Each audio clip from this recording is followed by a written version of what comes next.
আসসালামু আলাইকুম। আমন্ত্রণ জানাচ্ছি খাদিজাস কিচেন ওয়ার্ল্ডে। আজকে তৈরি করে দেখাবো জর্দা।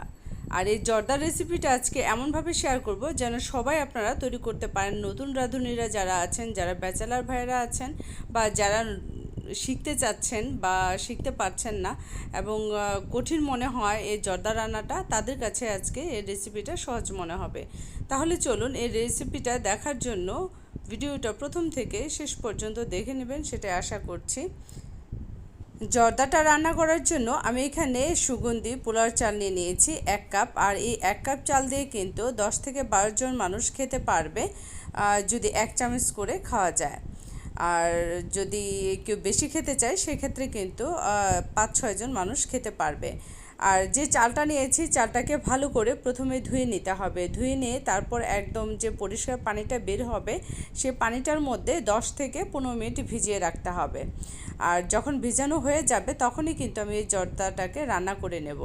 আর আপনারা চাইলে বাসমতি চাল দিয়েও কিন্তু এই জর্দাটা রান্না করে নিতে পারেন। তাহলে চলুন ফুল রেসিপিতে চলে যাই।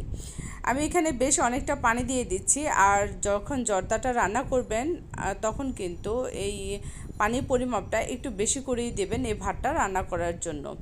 আর চালটা যে ধুয়ে নিয়েছিলাম সেটা আমি এখন অ্যাড করে দিচ্ছি। আমি এটাকে 10 মিনিটে ভিজিয়ে রেখেছিলাম। আর একটু নেড়ে চেড়ে নিচ্ছি। অনেক সময় দেখা যায় গরম পানিতে চালটা দিলে পরে নিচে একদম দলা পেকে থাকে, তাই একটু নাড়াচাড়া করে দিতে হবে। আর এটা যখন চালটা ফুটে উঠবে তখন আমি আপনাদেরকে দেখিয়ে দেব যে চালটা কত % হলে আপনি চুলা থেকে নামিয়ে নেবেন। আপনি যদি চালটাকে ভিজিয়ে তারপরে এভাবে করে রান্না করেন, এতে করে কিন্তু পোলার চালের যে ভাতটা সেটা একটু বড় হবে, লম্বাটে দেখা যাবে। তাই এভাবে করে রান্না করে নিতে পারেন। দেখুন এখনও কিন্তু চালটা সেদ্ধ হয়নি। আমি এটাকে 80%-এর মতো সেদ্ধ করে নেব। আমি দ্বিতীয়বারের মতো দেখিয়ে দিচ্ছি, এখনও কিন্তু চালটা সেদ্ধ হয়নি। আর যখন আমি তৃতীয়বার আপনাদেরকে দেখাবো তখন অবশ্যই চালটা কিন্তু সেদ্ধ হয়ে যাবে। আর দেখুন এটা 80%-এর মতো সেদ্ধ হয়ে গেছে। 80%-এর মতো সেদ্ধ হলে সেটা কেমন থাকে সেটা দেখেই নিশ্চয় বুঝতে পারছেন। একটা ভাত আমি আঙ্গুলে নিয়ে চটকে নিচ্ছি, আর ভিতরে আঁশটা কিন্তু আছে, ভাতটা কিন্তু গলে যাচ্ছে। ঠিক এরকম অবস্থায় চুলা থেকে নামিয়ে নিতে হবে। আর এরকম অবস্থায় যদি আপনি চুলা থেকে না নামান, এতে করে কিন্তু ভাতটা বেশি গলে যাবে, তারপরে কিন্তু জর্দাটা আর ঝরঝরে হবে না। ঝরঝরে জর্দা রান্না করতে চাইলে আপনাকে এরকম অবস্থাতে উঠিয়ে নিতে হবে। আর উঠে নেওয়ার পর গরম পানিতে বেশিক্ষণ রাখা যাবে না। আমি ভাতটাকে ঝরিয়ে নিয়েছি। আর যেই কাপটা দিয়ে আমি চালটা মেপে নিয়েছিলাম সেই কাপটা দিয়ে কিন্তু আমি 1 কাপ চিনি দিয়ে দিয়েছি আর 1/2 কাপ পানি দিয়ে দিয়েছি। আর এখানে নিয়েছি 2টা দারচিনি, 2টা তেজপাতা, 6টা এলাচ আর 6টা লং। আর এই চিনির সাথে ভালো করে মিশিয়ে নিচ্ছি এই ফ্লেভারটা ছড়িয়ে যাওয়া পর্যন্ত। আর এখানে আমি দিয়ে দিচ্ছি জর্দার রং। এখন আমি আপনাদের সাথে আরও একটা কথা শেয়ার করছি।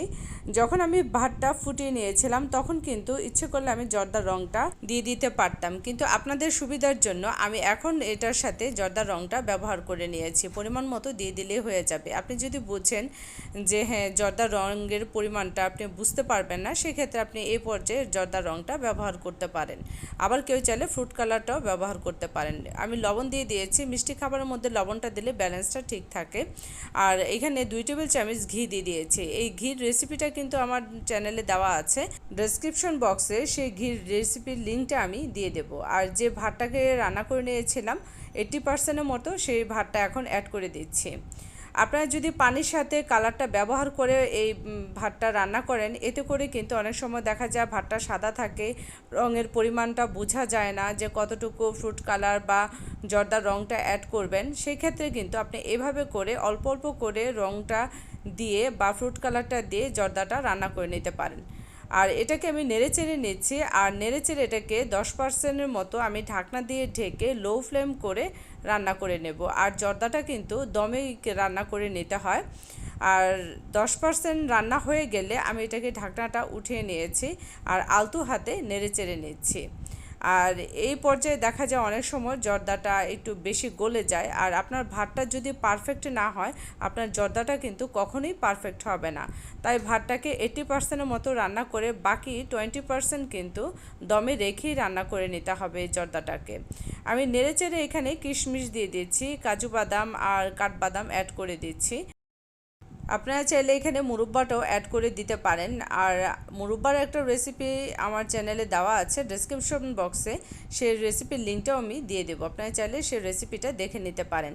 আমার হাতের কাছে মুরব্বাটা ছিল না, তাই আমি দেইনি। আর ভালো করে এটাকে নেড়ে চেড়ে আলতো হাতে ঢাকনা দিয়ে ঢেকে আর দমে একদম লো ফ্লেম করে আমি আরও 10% রান্না করে নিয়েছি। আর জর্দাটা কিন্তু আমার পুরো দমেই হয়ে গেছে। আর যখন আপনি 20% রান্না করবেন শেষের দিকে, তখন কিন্তু লো ফ্লেম করে দমে রেখে তারপরে কিন্তু জর্দাটাকে রান্না করে নিতে হবে। তাহলেই কিন্তু এরকম পারফেক্ট জর্দাটা রান্না করে নিতে পারবেন। আপনার ভাতটা খুব বেশি গলেও যাবে না এবং জর্দাটাও পারফেক্ট হবে। আর দেখুন জর্দাটা কতটা ঝরঝরে হয়েছে। ঠিক এরকম ঝরঝরে জর্দা যদি রান্না করতে চান, তাহলে রেসিপিটা প্রথম থেকে শেষ পর্যন্ত ফলো করে তারপরে কিন্তু রান্না করে নেবেন। বেবি সুইটটা আমার ঘরে ছিল না, তাই 3 ধরনের মিষ্টি ছিল ঘরে, তাই মিষ্টিটাকে আমি বেবি সুইটের কাজটা চালিয়ে নিয়েছি মিষ্টিটা দিয়ে।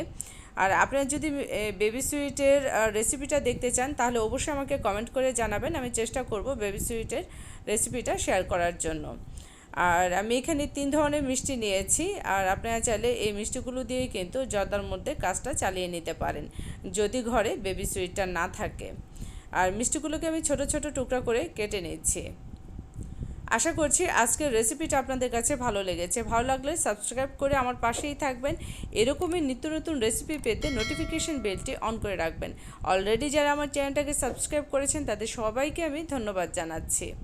আর আপনি যদি আমার চ্যানেলে নতুন হয়ে থাকেন, অবশ্যই আমার চ্যানেলটাকে সাবস্ক্রাইব করে আমার পাশেই থাকবেন। দেখুন জর্দাটা এখানে কতটা পারফেক্ট হয়েছে। আর যারা পুরান রাঁধুনি আছেন বা আপনারা এইভাবে রান্না করতে করতে একটু শিখে গেছেন, সেই ক্ষেত্রে কিন্তু আপনি পানির সাথে কালারটা মানে জর্দার কালার বা ফ্রুট কালারটা ব্যবহার করতে পারেন। আর আজকে আমি যেভাবে দেখিয়েছি শুধু নতুন রাঁধুনিদের জন্য আর ব্যাচেলার ভাইদের জন্য, যারা জর্দার মধ্যে কতটুকু কালার অ্যাড করতে হবে তারা জানেন না, তারা চাইলে কিন্তু এইভাবে কমিয়ে বাড়িয়ে তারপর এইখানে ফ্রুট কালারটা বা জর্দার কালারটা ব্যবহার করতে পারেন। আর আমি এখানে মিষ্টিগুলো অ্যাড করে দিচ্ছি। আর জর্দাটা কিন্তু একদম পারফেক্ট হয়েছে। আপনি এখানে যতখানি চাল নেবেন ঠিক সেই পরিমাণে যদি চিনিটা অ্যাড করেন, তাহলে কিন্তু জর্দার মধ্যে চিনির পরিমাণটা একদম পারফেক্ট থাকবে। আর যদি কেউ বেশি মিষ্টি খেতে চান, সেই ক্ষেত্রে কিন্তু আপনারা এখানে আরও একটু চিনি বাড়িয়ে দিতে পারেন, সেটা আপনাদের স্বাদ অনুযায়ী। আপনার একটা ভালো কাজ অন্যের জীবন বাঁচাতে পারে, তাই বেঁচে যাওয়া খাবারটি ফেলে না দিয়ে অন্যকে খেতে দিন। নিজে ভালো কাজ করুন, অন্যকে ভালো কাজ করতে উৎসাহিত করুন। আজকের মতো এখানে বিদায় নিচ্ছি। সবাই সুস্থ থাকবেন, ভালো থাকবেন। আল্লাহ হাফেজ।